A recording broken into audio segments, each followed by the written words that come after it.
Salut les amis, j'espère que vous allez bien. Dans cette vidéo, on va parler des news, un petit récapitulatif des news de la semaine du Mercato 2024. Et au programme, on a deux très belles news. On va commencer tout simplement par la première news. Mathias Soulé s'engage avec l'AS Roma pour un contrat jusqu'en 2029. Et effectivement, c'était dans les starters blocs depuis un moment et c'est enfin officiel. On va passer à Kelechi Iheanacho qui va quitter les Setters pour s'engager avec Séville pour une durée probable de contrat de 5 ans. On va passer du côté de Tottenham qui va recevoir une petite pépite en provenance de Gwangwon FC, le joueur Yang Min Hyuk qui va signer qui a signé un contrat jusqu'en 2030.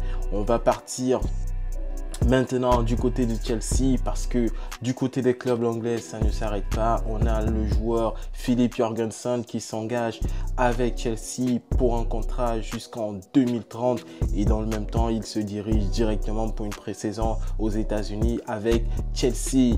Maintenant on va parler du Paris Saint-Germain, de la Ligue 1 parce que le Paris Saint-Germain a été accusé précédemment de ne pas être assez actif dans ce marché des transferts et on va parler concrètement et clairement. Jadon Sancho s'engage avec le Paris Saint-Germain pour un montant de transfert de 57 millions d'euros et pour une durée de contrat de 5 ans. Même chose pour Joao Neves qui s'engage également avec le Paris Saint-Germain. On en a parlé durant toute la semaine. Il s'engage avec le Paris Saint-Germain pour un montant de transfert de 70 millions d'euros en provenance du Benfica Lisbonne.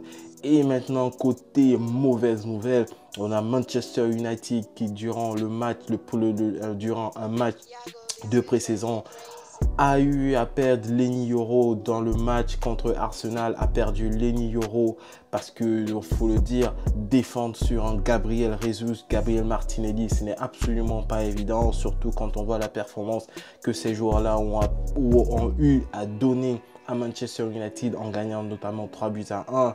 Il s'est blessé, il est sorti sur blessure et cela est bien dommage. Même chose du côté du Bayern Munich qui, ayant recruté le joueur Ito s'est vu sortir du terrain avec un pied cassé, je dis bien cassé. Si vous avez vu les images du match, c'est assez difficile à voir. Dans tous les cas, le Bayern Munich perd Ito durant également un match de pré-saison.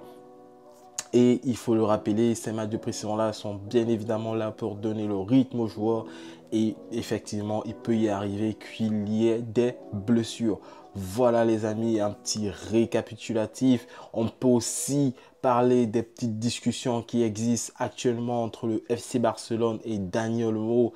Daniel Mo, qui est actuellement pensionnaire du RB Leipzig, pourrait être amené au même titre que Nico Williams à rejoindre le FC Barcelone dans les jours à venir. Voilà les amis, le petit récapitulatif de la semaine. Si vous avez aimé la vidéo, n'oubliez pas de la liker, de la partager et surtout de vous abonner. Sur ce, je vous dis, prenez soin de vous et peace à famille.